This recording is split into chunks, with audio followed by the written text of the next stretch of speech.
SiriusXM, America is listening. It seems hard to believe that judges want to try and stop us from looking for corruption, especially when we found hundreds of millions of dollars worth, much more than that, in just a short period of time. And we want to weed out the corruption. And it seems hard to believe that a judge could say, we don't want you to do that. Well, so maybe we have to look at the judges, because that's a very serious, I think it's a very serious violation. It's a huge problem, and dozens of legal challenges have been filed against President Trump's efforts to pull back the bureaucracy and enact his agenda. And now court rulings halting that agenda are piling up nationwide in the form of these injunctions that apply across the country, oftentimes handed down by activist judges. So this is shaping up to be a battle royale between the judiciary and the executive branch, with the White House hinting at times that it may even ignore actions and let the Supreme Court sort it out later. Joining us now, Chip Roy, who sits on the Judiciary Committee. Congressman, thank you for joining us. What can Congress do, sir, to step in and stop this madness of these activist judges thwarting legitimate executive authority from being exercised? Yeah, Laura, great to be on. And first of all, the absurdity of the fact that these activist judges are stepping in and trying to tell the President of the United States, who is the chief executive of our government, that he can't have his designees or himself look at information, go down and look and make sure that Social Security numbers aren't duplicated, go try to expose all of the ridiculous programs that the American people send him to Washington to expose, tells you how corrupt and how, frankly, self-important judges think they are. And they're using and abusing, the Administrative Procedures Act. You're very familiar with it based on your legal background and knowledge. And, they're using that as what arbitrary and capricious standard to say they can do whatever they want. And the fact is they can't. And that's one of the things, to answer your question, Congress may need to take a look at, whether we amend that statute or change it in some form or fashion. Yes. I think it dates back to the 40s or 50s. 1946, yeah. Congressman. Time to change it. It's been totally abused. Yeah, totally. And we got to look at the judges themselves, right? Like review, well, what are these guys doing? And then how do they think they're empowered to do it? But consider that in the last administration, Joe Biden literally put out executive orders telling ICE, you can't even really enforce the law. So criminals can run amok and endanger Americans, but that's okay. But the President of the United States, President Trump, wants to go down and look at Social Security data to make sure it's not being duplicated, so our records aren't being stolen, and so we can be protected, and somehow he's the bad guy? Or, by the way, fire bureaucrats. You got a judge coming in and saying, oh, the president can't fire bureaucrats. Yes, he can. He's the chief executive. Of course he can fire bureaucrats. I mean, he's the boss of the executive branch. Bosses can fire people. So right. You got a number of judges, most of them appointed by Democrats, not all, but most of them. You got Paul Engelmeyer in Manhattan. You got George O'Toole in Boston. You got Angel Kelly, I believe, in Rhode Island. So they're all going to the First Circuit, because I know the First Circuit's totally liberal, and they're going to get a good ruling there. And they've already gotten hosed in one of the appellate court rulings earlier today. But President Trump was pressed on this idea about whether he was going to pull an Andrew Jackson and basically say, make me, to the federal courts. Watch. If a judge does block one of your policies, part of your agenda, will you abide by that ruling? Will you comply? Well, I always abide by the courts, and then I'll have to appeal it. But then what he's done is he slowed down the momentum, and it gives crooked people more time to cover up the books.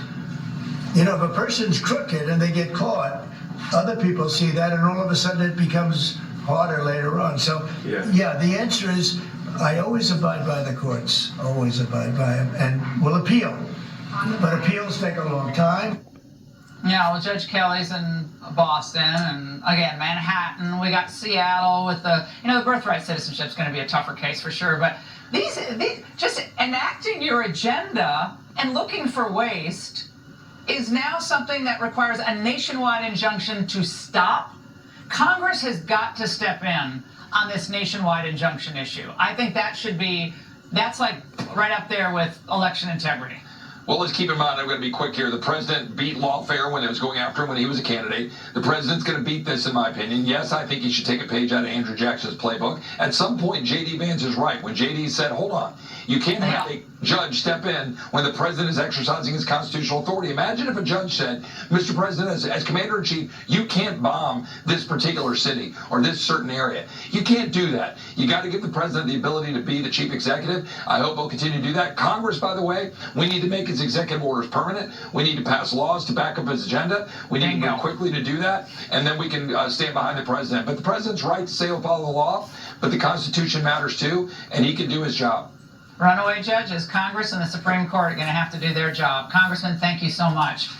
And who's leaking the information about these ICE raids, and what can be done about that? Tom Holman put everybody on notice. That's next. All right, of all the things that DOJ has discovered, I think what makes people's blood boil is that we somehow managed to spend $59 million on luxury hotels for illegal aliens in New York City. We just learned this like in a week? And today DHS tells us that 4 FEMA employees were fired over that. Firings include FEMA's chief financial officer, 2 program analysts, and a grant specialist. Joining me now, former acting Homeland Security Secretary Chad Wolf. Chad, I've been dying to talk to you about this, along with the people snitching on behalf of the illegals. But is this really true? Did we really spend $59 million for illegal aliens to go to hotels that most Americans can't afford? Oh, I think it's actually far more than that. That's just the most recent payment that was made last week. But if you go back for the 4 years, you're probably spending millions and millions above that number on transportation, on facilities, on hotels, and everything else that the Biden administration did over those 4 years to facilitate the largest illegal alien population coming into the United States. So I think it's actually far worse than that. And you think about, people live around LA or New York or DC, you see tent villages right near the Watergate Hotel, near Georgetown, tents everywhere. And, occasionally we'll have a chance to interview, and these are veterans, these are people who, mental illness, Americans in trouble, and some of them don't want to live in shelters. But nevertheless, we have a serious homelessness problem in the United States. And yet, hundreds of millions, I guess, going to the illegals. This is insanity. This is why Trump won. This is a big reason why Trump won. They knew this was going on.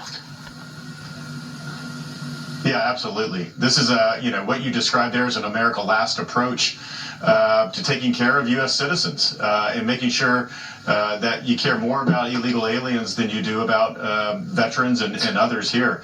And of course, President Trump feels the very opposite of that and has that America First sort of imprint on his mind and everything that he does. And that's why they're clawing back this money, as they should. That's why they're firing employees, as they should. This is about accountability and transparency.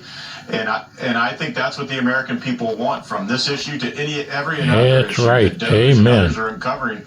They want accountability. The American people want accountability, and they're getting it. And the snitches that are alerting the illegal aliens and the gang members to the raids, what can be done there? Anything? Well, absolutely. You can hold them accountable as well. So you can investigate, and if you find them, you've got to prosecute them. And it's not just irresponsible what they're doing, it's criminal what they're doing, because it's putting law enforcement officers' lives in danger if you're tipping off the bad folks as they come in and to do an operation. So that is also about accountability. Again, I think it sends a strong signal if you can identify and then prosecute. Yeah, make them pay for that. Chad, as always, thank you. All right, we come back. A rap battle extraordinaire. Elon Musk versus Sam Altman. Phalo, next.